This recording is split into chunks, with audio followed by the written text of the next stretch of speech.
엄마, 이번엔 정말 사업이 잘 될 것 같아요. 조금만 더 기다려주세요. 환하게 웃던 아들의 마지막 말이었습니다. 5년 전 그날 빗길에서 일어난 교통사고, 강으로 추락한 차량, 그리고 영영 돌아오지 않는 외아들. 72살 한말수는 매일 된장찌개를 끓이며 죽은 아들을 기다렸습니다. 그런데 어느 날 복지센터에 나타난 신원불명의 남자. 그의 손등에 난 작은 화상 흉터를 본 순간 말순의 세상이 뒤바뀝니다. 저건 어릴 때 라면 끓이다가 데인 자국인데 말도 안 돼. 충청북도 보은군 산골 마을에 이른 새벽이 찾아왔습니다. 아직 어둠이 완전히 걷히지 않은 오전 5시 한말수는 이미 마당에서 호미와 바구니를 챙기고 있었습니다. 올해 72살인 말순의 손은 거칠고 주름이 깊었지만 여전히 힘이 있었습니다. 오늘은 고추밥부터 매야겠네. 혼자 중얼거리며 집을 나서는 말순의 뒷모습은 구부정했지만 걸음걸이만큼은 단단했습니다. 마을 어귀로 향하는 흙길을 걸으며 말순은 습관처럼 옆집 창문을 바라봤습니다. 다른 집들과 달리 그 집만은 커튼이 단단히 쳐져 있었고 현관 앞에는 우유병 2개가 그대로 놓여 있었습니다. 또 안 가져갔네. 저러다 상하겠어. 말순은 고개를 저으며 발걸음을 재촉했습니다. 밖까지 가는 길은 15분 정도 걸렸는데 그 시간 동안 말순의 머릿속은 늘 같은 생각들로 가득했습니다. 5년 전 그날의 일이었습니다. 서울에서 내려온 아들 강도윤이 엄마, 이번엔 정말 사업이 잘 될 것 같아요. 조금만 더 기다려주세요라고 말하며 환하게 웃던 모습. 그리고 그 다음날 새벽 경찰서에서 걸려온 전화. 교통사고가 났는데 차량이 강으로 추락했습니다. 수색 작업을 하고 있지만 말순은 호미를 단단히 쥐고 밭고랑을 파기 시작했습니다. 땀이 이마에 맺히고 허리가 아파도 손을 멈추지 않았습니다. 일을 하고 있으면 그나마 생각이 덜 났으니까요. 도윤아, 네가 어릴 때 엄마 밭일 따라다니면서 징징거리던 게 엊그제 같은데. 점심때가 되어서야 말순은 집으로 돌아왔습니다. 현관문을 열자마자 냉장고 위에 놓인 액자가 눈에 들어왔습니다. 35살 때 찍은 도윤의 흑백 사진이었습니다. 말순은 그 사진을 내려다보며 손으로 유리를 닦았습니다. 오늘은 네가 좋아하던 된장찌개 끓여볼까? 말순은 부엌으로 가서 찬장을 뒤졌습니다. 된장 항아리를 열어보니 진한 향이 올라왔습니다. 직접 담근 된장은 아들이 가장 좋아하던 것이었습니다. 어릴 때부터 된장찌개만 끓이면 엄마 이거 진짜 맛있다 하면서 2그릇씩 비워내곤 했지요. 냄비에 물을 붓고 멸치를 넣어 육수를 우리면서 말순은 창밖을 바라봤습니다. 마을 앞산의 나무들이 푸르게 우거져 있었습니다. 도윤이 초등학교 다닐 때 함께 올라가서 도토리를 주웠던 그 산이었습니다. 엄마, 나 서울 가서 성공하면 이 산 전체를 사드릴게요. 그때 도윤이 했던 말이 귓가에 맴돌았습니다. 말순은 된장을 풀어넣으며 쓴웃음을 지었습니다. 그래, 성공은 무슨. 걱정만 끼치더니. 오후 2시 말순은 단정히 옷을 갈아입고 복지센터로 향했습니다. 마을 입구에 새로 지어진 건물이었는데 노인분들이 모여서 점심도 먹고 여러 가지 활동도 하는 곳이었습니다. 말순은 그곳에서 일주일에 4번씩 봉사활동을 했습니다. 말순 씨, 오늘도 일찍 오셨네요. 센터 직원인 김 간호사가 반갑게 인사했습니다. 말순은 고개를 끄덕이며 앞치마를 둘렀습니다. 어르신들 간식 준비해야죠. 오늘은 뭘 해드릴까요? 식혜 만들어서 드시면 좋아하실 것 같은데요. 요즘 날씨가 더워서. 말순은 부엌으로 가서 쌀을 씻기 시작했습니다. 센터에서 일할 때만큼은 마음이 조금 편했습니다. 다른 사람들을 돌보는 일에 집중하면 자신의 아픔을 잠시나마 잊을 수 있었으니까요. 말순아, 고생 많다. 80세가 넘은 박할머니가 말순의 어깨를 두드리며 말했습니다. 아니에요, 할머니. 이런 일이라도 있어야 하루가 지나가죠. 말순은 웃으며 대답했지만 그 웃음 뒤에는 깊은 슬픔이 숨어 있었습니다. 저녁 6시 봉사활동을 마치고 집으로 돌아온 말순은 냉장고에서 아침에 끓여둔 된장찌개를 꺼냈습니다. 식탁에 그릇 2개를 놓고 밥을 퍼담았습니다. 하나는 자신 것이고 다른 하나는. 도윤아, 엄마가 네 좋아하는 된장찌개 끓였는데 또 안 오는 거냐? 빈 의자를 바라보며 말순은 혼자 중얼거렸습니다. 5년 동안 매일 같이 반복되는 일이었습니다. 밤 10시 말순은 침대에 누워서 도윤의 사진을 가슴에 안았습니다. 사진 속 도윤은 여전히 환하게 웃고 있었습니다. 내일은 올까? 말순은 사진을 쓰다듬으며 눈을 감았습니다. 창밖으로는 가을 벌레들의 울음소리가 들려왔고 말수는 그 소리를 들으며 잠에 빠져들었습니다. 꿈속에서라도 아들을 만날 수 있기를 바라면서요. 다음 날 오후 한말순이 복지센터에 도착했을 때 평소와는 다른 분위기였습니다. 직원들이 웅성거리며 무언가를 준비하고 있었고 어르신들도 호기심 어린 표정으로 모여 있었습니다. 무슨 일이에요? 말순이 김 간호사에게 물어보자 김 간호사는 조금 걱정스러운 표정을 지었습니다. 오늘 새로운 분이 입소하시거든요. 그런데 좀 특별한 경우라서. 특별하다니요? 신원을 확인할 수 없는 분이세요. 교통사고 후유증으로 기억을 많이 잃으셨대요. 말순의 가슴이 순간 철렁했습니다. 교통사고라는 말만 들어도 5년 전 그날이 생각났기 때문입니다. 언제 오시는데요? 곧 오실 거예요. 정신요양병원에서 3년 동안 계셨다가 어느 정도 회복되어서 이곳으로 오게 되신 거죠. 오후 3시경 센터 앞에 흰색 승합차가 멈춰섰습니다. 차에서 내린 사람은 보호사와 함께 온 중년 남성이었습니다. 키는 170cm 정도였고 머리는 반백이었습니다. 옷차림은 단정했지만 어딘지 어색해 보였습니다. 말수는 부엌에서 설거지를 하다가 그 남자를 흘끗 봤습니다. 뭔가 익숙한 느낌이 들었지만 정확히 알 수는 없었습니다. 이분이 새로 오신 분이에요. 보호사가 센터 원장에게 서류를 건네며 설명했습니다. 이름은 확인이 안 되고요. 나이는 대략 40대 후반에서 50대 초반으로 추정됩니다. 3년 전 의식을 잃은 채로 발견되어서 치료받고 계셨어요. 남자는 아무 말 없이 서 있었습니다. 눈동자는 어딘가 멍하면서도 슬퍼 보였습니다. 간혹 누군가가 말을 걸면 고개만 끄덕일 뿐 대답은 하지 않았습니다. 기억은 어느 정도 돌아오셨나요? 원장이 물어보자 보호사가 고개를 저었습니다. 아직 자신이 누구인지 어디서 왔는지 전혀 기억하지 못해요. 다만 일상생활은 혼자서도 가능하고 간단한 의사소통은 할 수 있습니다. 말수는 설거지를 마치고 그 남자에게 다가갔습니다. 가까이서 보니 얼굴에 작은 상처 자국들이 있었고 왼쪽 눈 위에는 수술 흔적으로 보이는 흉터도 있었습니다. 안녕하세요. 여기서 봉사활동하는 한말순이라고 해요. 남자가 말순을 바라봤습니다. 순간 말순은 가슴이 두근거렸습니다. 그 눈빛이 어딘지 낯익었기 때문입니다. 혹시 어디서 뵌 적이... 하지만 남자는 여전히 아무 말 없이 고개만 끄덕였습니다. 저녁 식사 시간 말수는 남자에게 밥상을 차려주었습니다. 다른 어르신들은 모두 둘러앉아 수다를 떨며 식사를 했지만 그 남자만은 혼자 조용히 앉아 있었습니다. 입맛에 맞으세요? 말순이 물어보자 남자가 처음으로 작은 목소리로 대답했습니다. 맛있어요. 그 목소리를 들은 순간 말순의 등에 소름이 돋았습니다.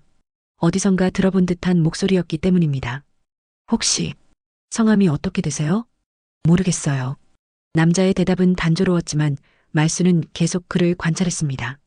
밥 먹는 방식, 젓가락 쥐는 법, 물을 마시는 모습까지 모든 것이 이상하게 익숙했습니다. 식사를 마치고 남자가 물잔을 들어 올릴 때였습니다. 말수는 그의 오른손 손등을 똑똑히 봤습니다. 엄지와 검지 사이에 동그란 흉터가 있었습니다. 크기는 10원짜리 동전만 했고 오래된 화상 자국처럼 보였습니다. 말순의 손이 떨리기 시작했습니다. 그 흉터를 본 순간 모든 기억이 되살아났습니다. 도윤이 7살 때였습니다. 말순이 라면을 끓이고 있는데 도윤이 부엌으로 뛰어들어왔습니다. 그 바람에 끓는 물이 튀어서 도윤의 손등을 대었던 것입니다. 아야, 엄마. 울면서 손을 잡고 있던 도윤을 안고 병원에 뛰어갔던 일.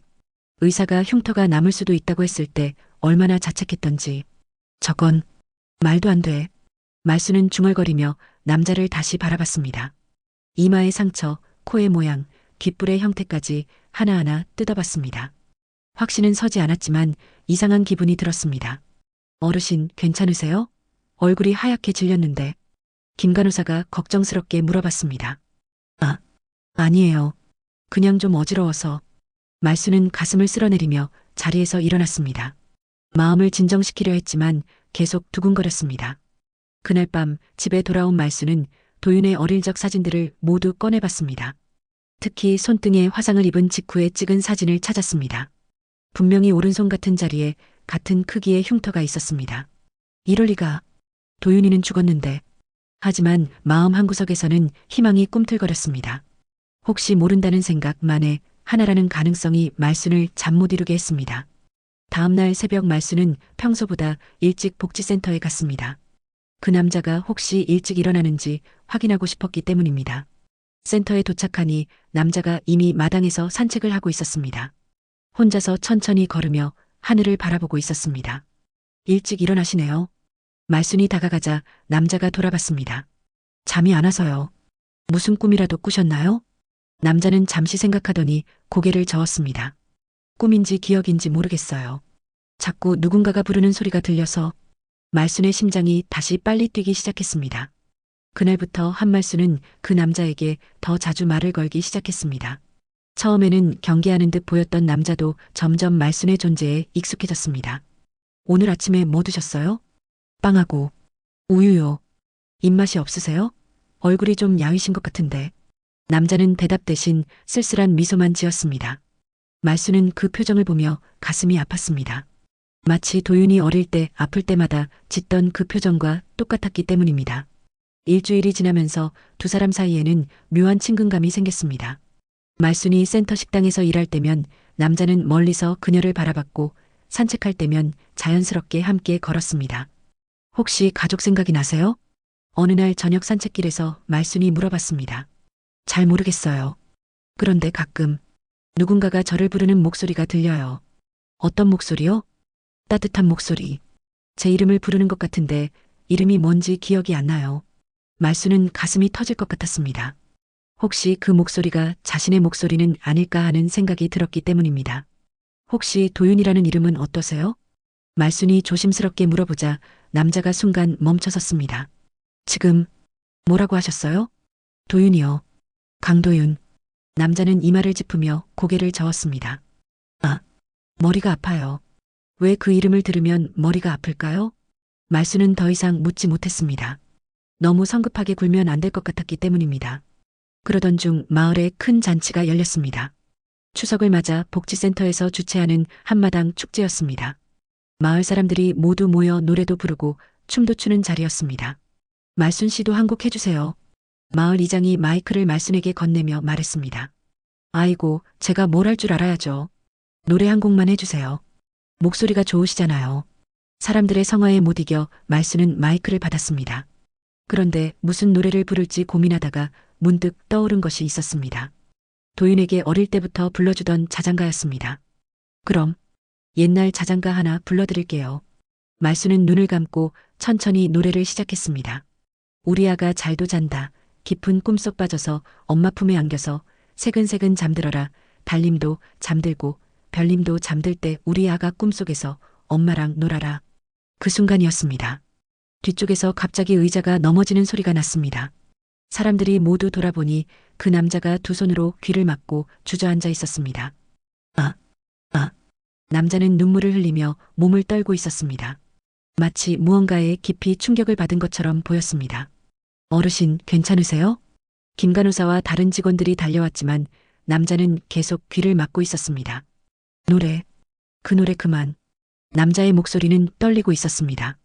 말순은 마이크를 놓고 그에게 다가갔습니다. 미안해요. 놀라게 해서. 그 노래 어디서 들었죠? 남자가 떨리는 목소리로 물어봤습니다. 이건 제가 만든 자장가예요. 제 아들에게 어릴 때부터 불러주던.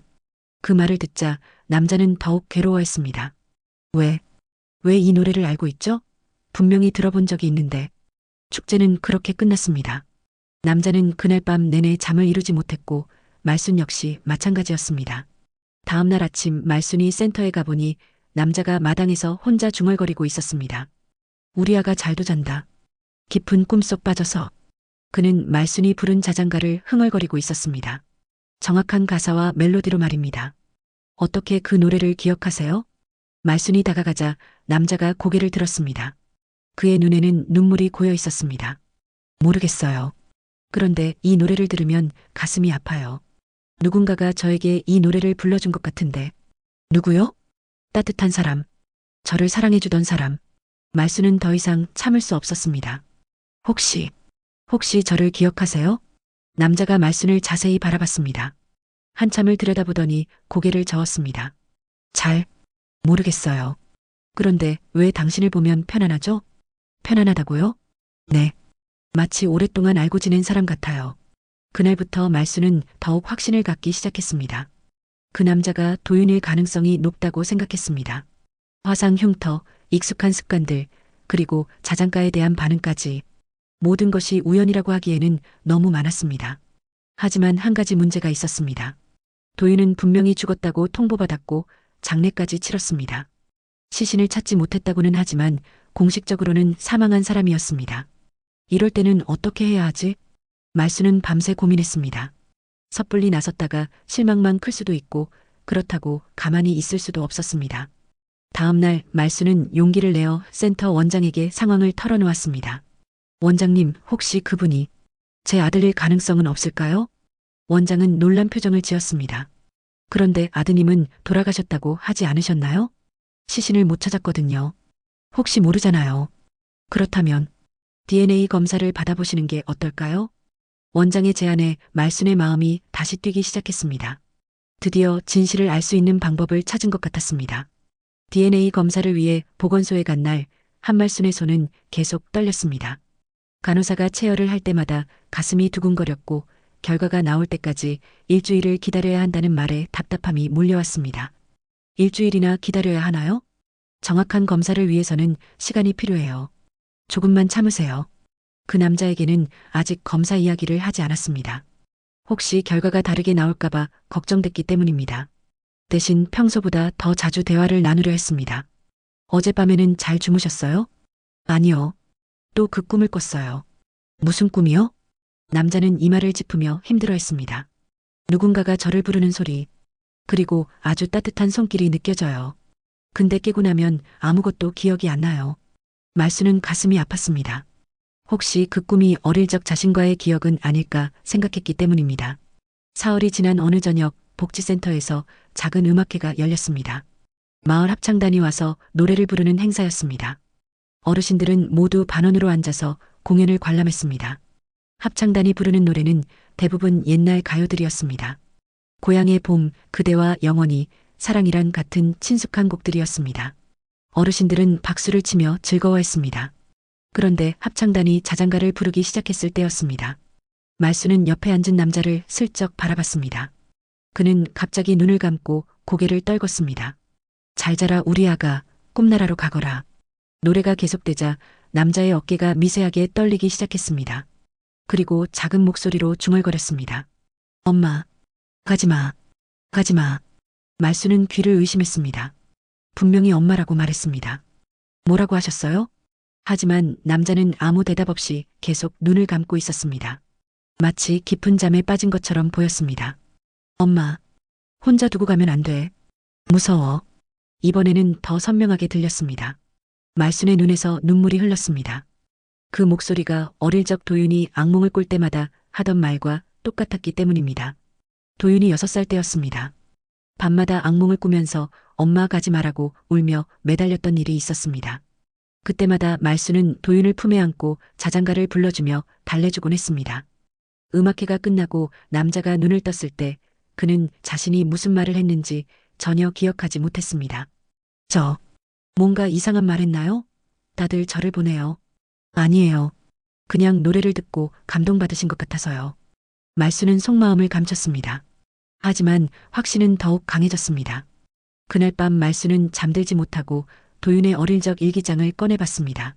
초등학교 2학년 때 쓴 일기였습니다. 오늘 밤에도 무서운 꿈을 꿨다. 엄마가 어디론가 가버리는 꿈이었다. 엄마한테 가지 말라고 했는데 계속 멀어져 갔다. 깨고 나서 엄마 방으로 갔더니 엄마가 자장가를 불러줬다. 그러니까 무서운 게 사라졌다. 말수는 일기장을 읽으며 울었습니다. 그 남자가 한 말과 완전히 똑같았기 때문입니다. 다음 날부터 말수는 일부러 그 남자 곁에서 자장가를 흥얼거려 봤습니다. 설거지를 하면서, 청소를 하면서, 산책을 하면서 작은 목소리로 노래했습니다. 그럴 때마다 남자는 특이한 반응을 보였습니다. 갑자기 하던 일을 멈추고 귀를 기울이거나 눈을 감고 무언가를 떠올리려 하거나 때로는 눈물을 흘리기도 했습니다. 왜 그 노래만 들으면 이상해지죠? 어느 날 남자가 말순에게 물어봤습니다. 어떻게 이상해지는데요? 가슴이 아프고 누군가 그리워져요. 누군지도 모르는데 혹시 어떤 사람이 그리워지는지 말해볼 수 있어요? 남자는 한참을 생각하더니 말했습니다. 따뜻한 사람, 저를 사랑해주던 사람, 그리고 제가 가장 아끼던 사람. 어떤 관계였을까요? 잘 모르겠어요. 하지만 가족 같은 느낌이에요. 말수는 더 이상 참을 수 없었습니다. DNA 검사 결과가 나오기 전이라도 알아봐야겠다고 생각했습니다. 다음 날 말수는 도윤의 5년 전 사진을 센터에 가져갔습니다. 그리고 조심스럽게 남자에게 보여줬습니다. 혹시 이 사람 아세요? 남자가 사진을 받아들고 한참을 바라봤습니다.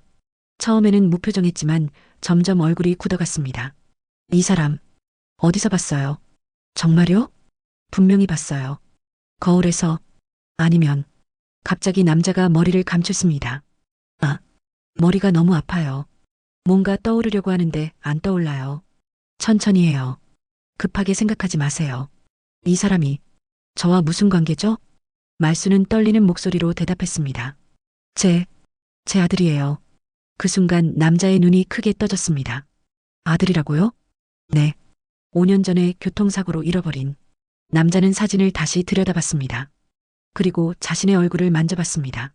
그럼 저는 아직 확실하지 않아요. 하지만 가능성이 있어요. 그날 밤 남자는 계속 뒤척였습니다. 새벽 2시경 센터 당직자가 이상한 소리를 듣고 남자의 방에 가봤습니다. 남자는 악몽을 꾸며 소리를 지르고 있었습니다. 형수, 나 밀쳤어. 차가, 내 아들 어디 있어? 당직자가 깨우자 남자는 식은땀을 흘리며 일어났습니다. 무슨 꿈 꾸셨어요? 잘, 기억이 안 나요. 하지만 뭔가 중요한 걸 잃어버린 것 같아요. 말수는 다음날 이 소식을 들었습니다. 형수라는 단어와 내 아들이라는 말이 핵심이었습니다. 도윤에게는 형이 없었지만 결혼한 사람이었습니다. 그의 아내에게는 도윤이 형부였을 것입니다. 이제 확실해졌어. 말수는 혼자 중얼거렸습니다. DNA 검사 결과를 기다릴 필요도 없을 것 같았습니다. 한말수는 더 이상 기다릴 수 없었습니다. DNA 검사 결과가 나오기 전이라도 직접 확인해 봐야겠다고 마음먹었습니다. 도윤의 아내 박윤희를 만나야 했습니다. 서울까지 가려면 버스로 3시간은 걸리겠네. 말수는 오래간만에 외출복을 꺼내 입었습니다. 가장 단정한 옷을 골라 입고 머리도 깔끔하게 빗었습니다. 도윤의 사진과 그 남자의 손등 흉터를 찍은 사진도 챙겼습니다. 서울 강남구 역삼동. 윤희가 운영하는 치과의원이 있는 곳이었습니다. 말수는 지하철을 갈아타고 또 갈아타서 겨우 찾아갔습니다. 큰 건물 2층에 밝은 미소 치과의원이라는 간판이 걸려 있었습니다. 예약 없이 오셨나요? 접수 직원이 물어봤습니다. 아니에요. 원장님과 개인적으로 할 말이 있어서 왔어요. 성함이 어떻게 되세요? 한말순이요. 강도윤의 어머니라고 전해주세요. 잠시 후 윤희가 나타났습니다. 예전보다 훨씬 세련되어 보였습니다. 브랜드 옷을 입고 있었고 목걸이와 귀걸이도 비싸 보였습니다. 어머님, 갑자기 어쩐 일이세요? 윤희의 표정은 반갑지 않았습니다. 오히려 당황스러워 보였습니다. 윤희야, 좀 얘기할 수 있을까? 지금은 진료 시간이라서 저녁에 시간 되시면. 급한 일이야. 잠깐만. 말순의 간절한 표정에 윤희는 어쩔 수 없이 상담실로 안내했습니다. 뭔 일이세요? 도윤이 일 때문에 왔어. 윤희의 얼굴이 순간 굳었습니다. 또 그 얘기세요? 어머님, 도윤이는 이미 죽었어요. 5년이나 지났는데 아직도 죽지 않았어. 말순이 단호하게 말하자 윤희가 깜짝 놀랐습니다. 뭐라고요? 도윤이가 살아있어. 내가 직접 봤어. 그럴 리가요. 어머님이 충격을 받아서 환상을 보시는 거예요. 윤희는 차분하게 말했지만 손끝이 미세하게 떨리고 있었습니다. 말수는 가방에서 사진을 꺼냈습니다. 그 남자의 손등 흉터를 찍은 사진이었습니다. 이걸 봐. 윤희가 사진을 받아보는 순간 얼굴이 새하얘졌습니다. 이건 어디서 찍은 거예요? 복지센터에 있는 사람이야. 신원불명이라고 하는데 손등에 있는 흉터가 우리 도윤이랑 똑같아. 윤희는 사진을 떨어뜨렸습니다. 우연의 일치일 거예요. 화상 흉터는 비슷하게 생긴 게 많잖아요. 그런데 그 사람이 도윤이가 어릴 때 내가 불러주던 자장가를 기억해. 그리고 꿈에서 형수라는 말도 했어. 윤희의 입술이 파르르 떨렸습니다. 그럴 리가 없어요. 윤희야, 너 뭔가 숨기고 있지? 말순이 다그치자 윤희는 벌떡 일어났습니다. 어머님, 정신 차리세요. 도윤이는 죽었어요. 장례도 치렀잖아요. 시신을 못 찾았잖아. 그래도 죽은 거예요. 경찰에서도 그렇게 결론 내렸고. 말수는 윤희의 눈을 똑바로 바라봤습니다. 뭔가 숨기고 있다는 확신이 들었습니다. 윤희야, 솔직히 말해. 그날 정말 뭔 일이 있었던 거야? 아무 일도 없었어요. 그냥 사고였어요. 하지만 윤희의 목소리는 점점 작아졌습니다. 말수는 가방에서 DNA 검사 신청서를 꺼냈습니다. 이게 뭔지 알아? 나 검사 신청했어. 일주일 후면 결과가 나와. 윤희가 그 서류를 보는 순간 완전히 무너졌습니다. 안 돼요. 그러면 안 돼요. 왜 안 돼? 내 아들이 살아있다면 데려와야지. 어머님, 제발. 윤희는 울기 시작했습니다. 그리고 떨리는 목소리로 말했습니다. 사실은, 뭐야? 그날, 남편이 사고 나고 나서 병원에서 연락이 왔어요. 살아있다고. 말순의 다리에 힘이 풀렸습니다. 뭐라고? 하지만 기억을 완전히 잃은 상태였어요. 저도 몰라보고 자기 이름도 모르고. 그럼 왜 죽었다고 했어? 윤희는 더 큰 소리로 울었습니다. 무서웠어요. 빚이 너무 많았고 사업은 망했고 그런데 보험금이 5억이었어요. 말수는 윤희의 멱살을 잡았습니다. 그래서 그냥 버리면 다 끝날 줄 알았어요. 어차피 기억도 못하는데 버렸다고? 요양병원에 익명으로 맡기고 사망신고를 해버렸어요. 말순의 손이 떨렸습니다. 너무 화가 나서 말이 나오지 않았습니다. 그럼 우리 도윤이가 3년 동안 혼자 미안해요. 정말 미안해요. 그때는 정신이 없었어요. 우리 손자는 제가 키우고 있어요. 서울에서 잘 살고 있어요. 말수는 윤희를 밀쳐냈습니다. 넌 사람이 아니야. 어떻게 그럴 수가 있어? 어머님, 제발 이해해 주세요. 이해? 내가 뭘 이해해? 말수는 치과의원을 뛰쳐나왔습니다. 가슴이 터질 것 같았습니다. 분노와 슬픔이 동시에 밀려왔습니다. 버스 정류장에서 말수는 한참을 울었습니다. 5년 동안 죽은 줄 알았던 아들이 살아있었다는 기쁨과 그 아들이 혼자 고생했다는 사실에 대한 분노가 섞여서 복잡한 감정이 들었습니다. 내 새끼가 혼자서 얼마나 무서웠을까. 집으로 돌아가는 버스 안에서 말수는 계속 눈물을 흘렸습니다. 이제 해야 할 일이 분명해졌습니다.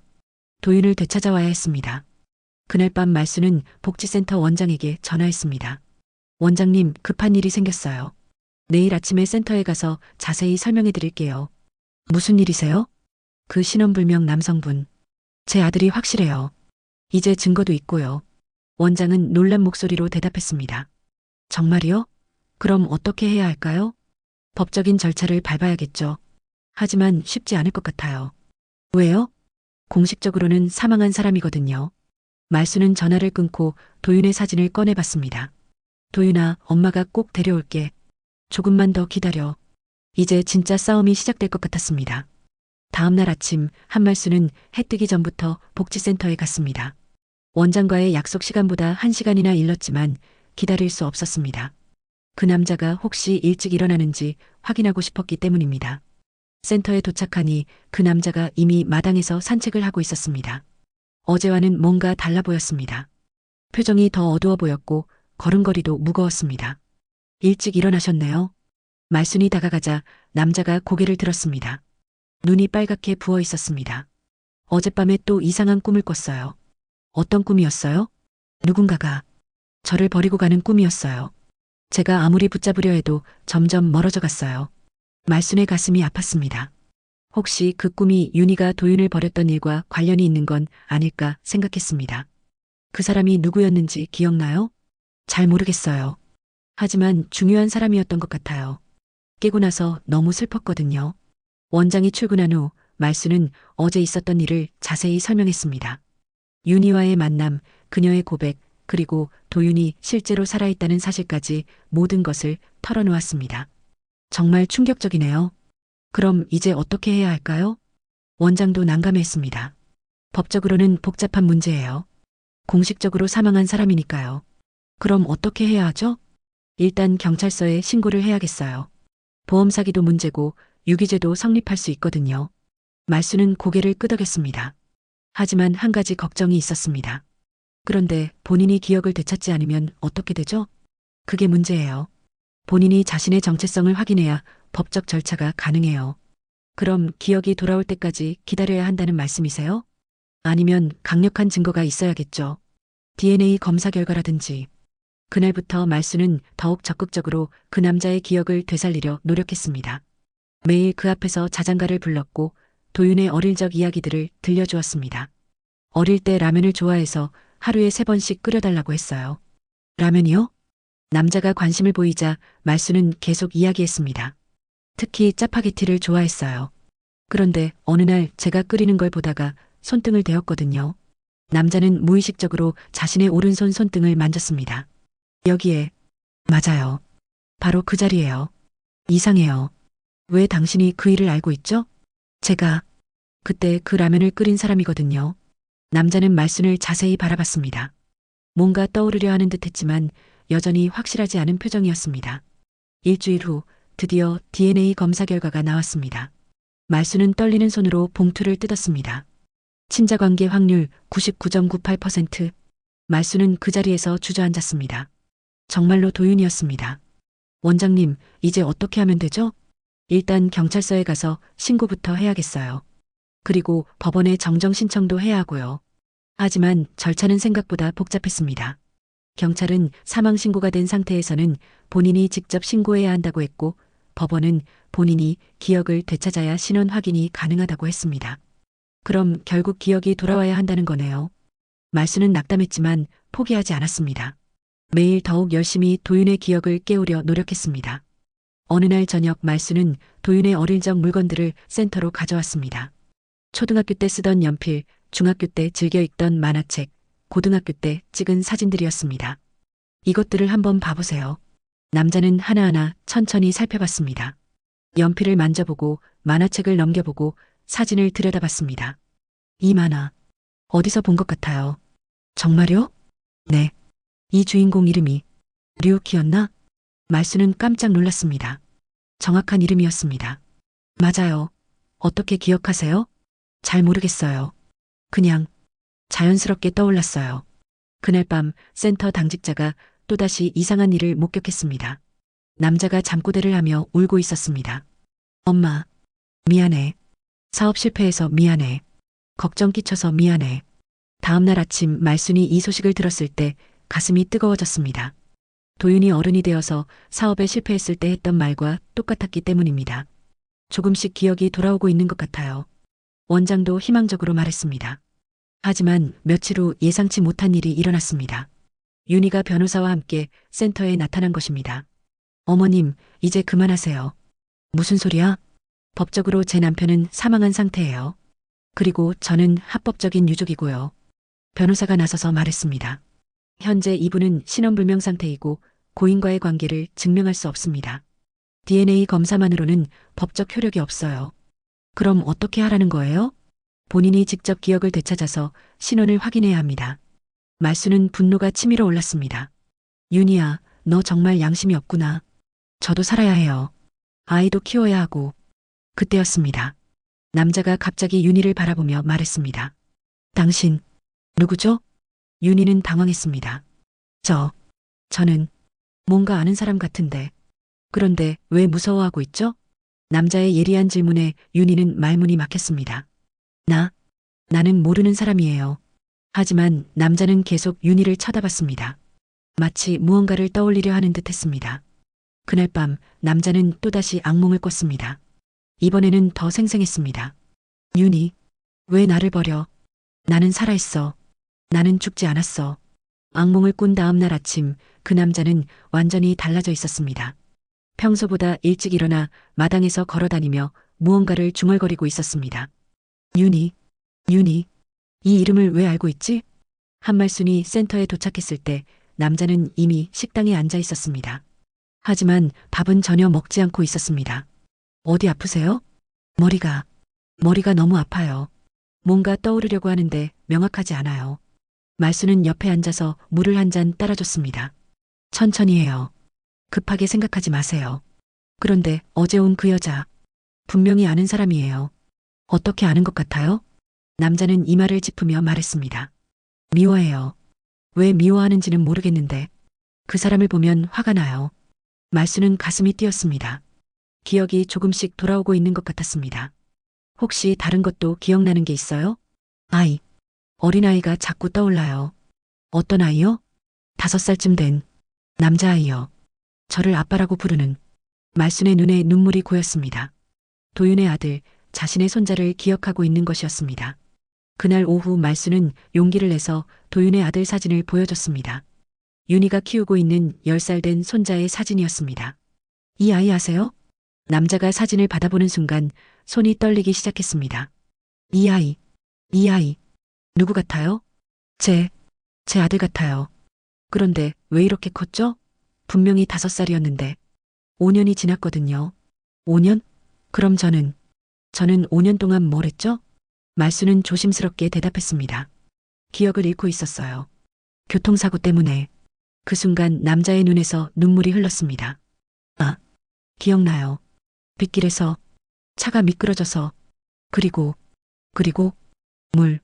차가 물에 빠졌어요. 그 다음은 기억이 안 나네요. 말수는 남자의 손을 잡았습니다. 이제 괜찮아요. 천천히 기억해 보세요. 며칠 후 남자에게 더 중요한 기억이 돌아왔습니다. 저녁 식사 시간 갑자기 젓가락을 놓고 말했습니다. 제 이름 강도윤이에요. 말수는 그 자리에서 울음을 터뜨렸습니다. 도윤아, 정말 도윤이구나. 엄마라고 불러도 되죠? 그럼 당연하지. 도윤은 말순을 꼭 안았습니다. 5년 만의 재회였습니다. 엄마, 저 왜 여기 있어요? 집은 어디 있어요? 말순은 그동안 있었던 일들을 차근차근 설명했습니다. 윤희가 도윤을 버렸다는 사실, 사망신고를 했다는 것, 보험금을 가져갔다는 것까지 모든 진실을 말해줬습니다. 도윤의 얼굴은 점점 굳어갔습니다. 그럼 저는 법적으로 죽은 사람이라는 거예요? 그래. 그래서 지금 문제가 되고 있어. 제 아들은요? 윤희가 키우고 있어. 서울에서. 도윤은 주먹을 꽉 쥐었습니다. 제가 직접 확인해야겠어요. 다음 날 말순과 도윤은 함께 시청에 갔습니다. 신분을 증명할 서류들을 가지고 갔습니다. DNA 검사 결과, 도윤의 어릴 적 사진들, 그리고 도윤이 직접 기억해낸 개인정보들이었습니다. 주민등록번호는 711-2818-184988이에요. 초등학교는 어디를 다니셨나요? 보은초등학교요. 같은 반에 김민수, 이영희, 박철수가 있었어요. 중학교 때 담임 선생님 성함은? 이순자 선생님이요. 수학을 가르치셨어요. 도윤은 모든 질문에 정확히 대답했습니다. 기억이 거의 완전히 돌아온 것이었습니다. 시청 직원은 놀란 표정을 지었습니다. 정말 본인이 맞는 것 같네요. 하지만 법적 절차가 복잡해요. 어떻게 해야 하죠? 일단 경찰서에 신고부터 하셔야 해요. 그리고 법원에 사망신고, 정정 신청을 해야 하고요. 경찰서에서는 더 자세한 조사가 시작됐습니다. 도윤의 진술에 따라 윤희에 대한 수사도 시작됐습니다. 부인이 보험금을 받았다는 게 사실인가요?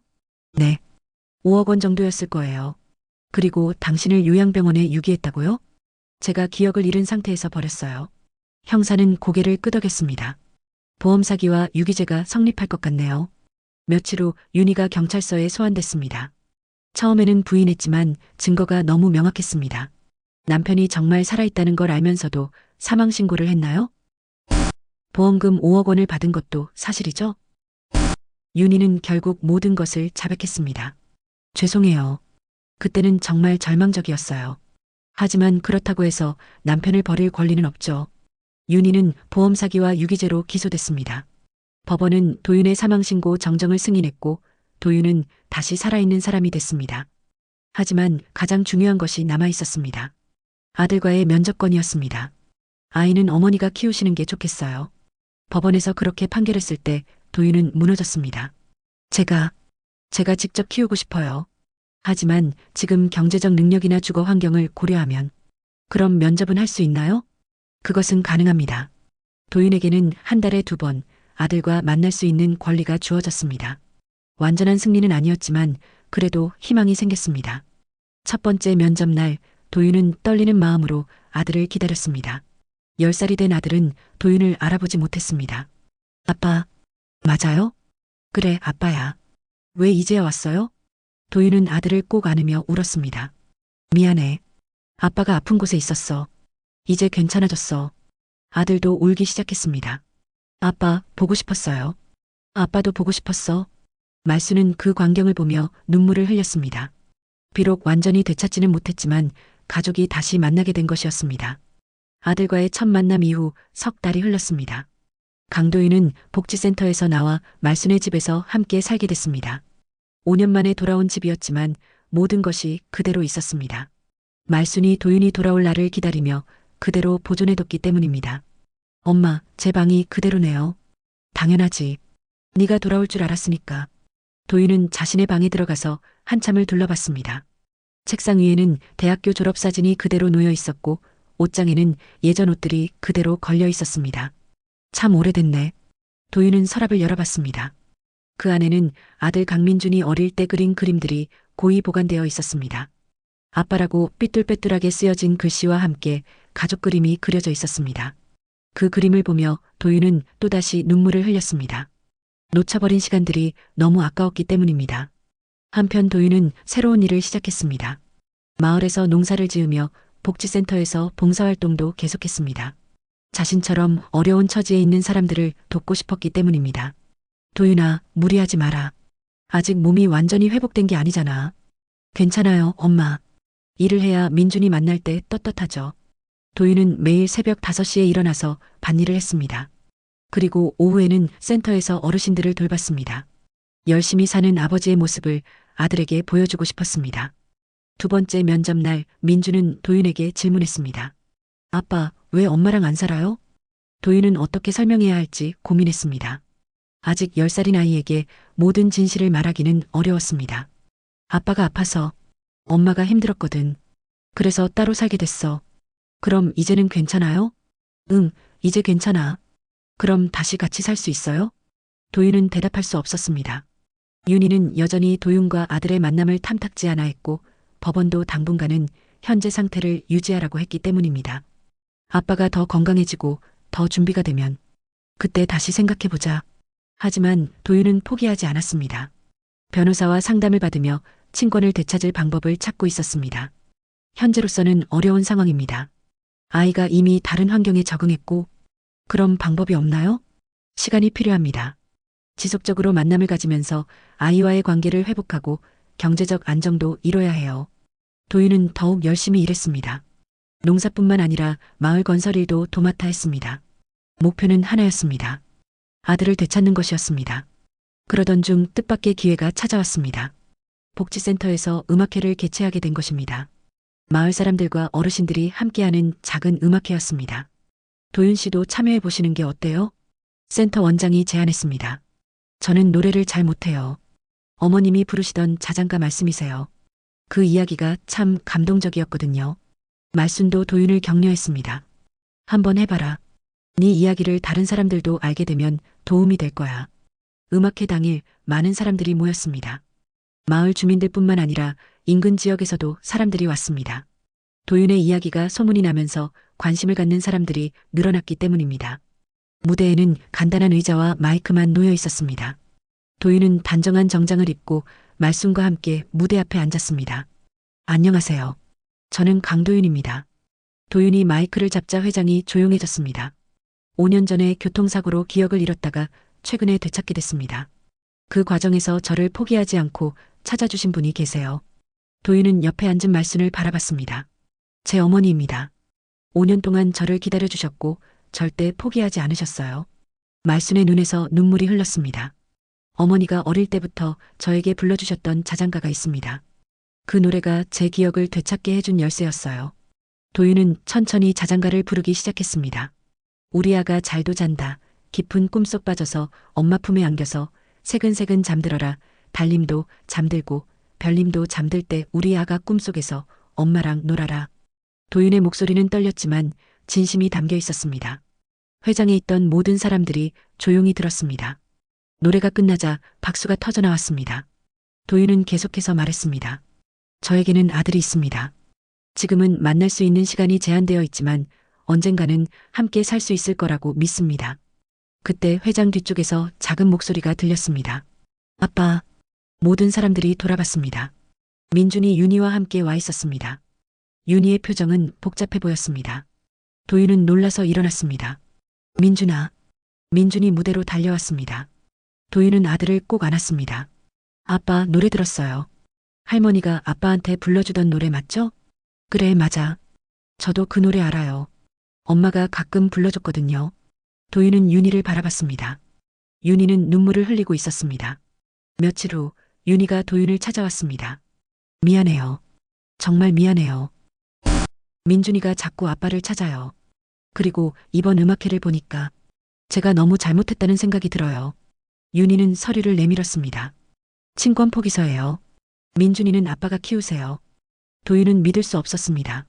정말요? 네. 대신 가끔 만날 수 있게 해주세요. 석 달 후 민준이 도윤과 말순의 집으로 왔습니다. 진짜 가족이 된 것이었습니다. 첫날 밤 도윤은 아들에게 자장가를 불러줬습니다. 우리 아가 잘도 잔다. 깊은 꿈속 빠져서. 민주는 아빠의 품에 안겨서 잠들었습니다. 거실에서 이 광경을 지켜보던 말순은 조용히 속삭였습니다. 그래. 내 새끼 돌아왔구나. 이제 정말 끝났구나. 창밖으로는 달빛이 비치고 있었고 작은 집 안에는 평화가 찾아왔습니다.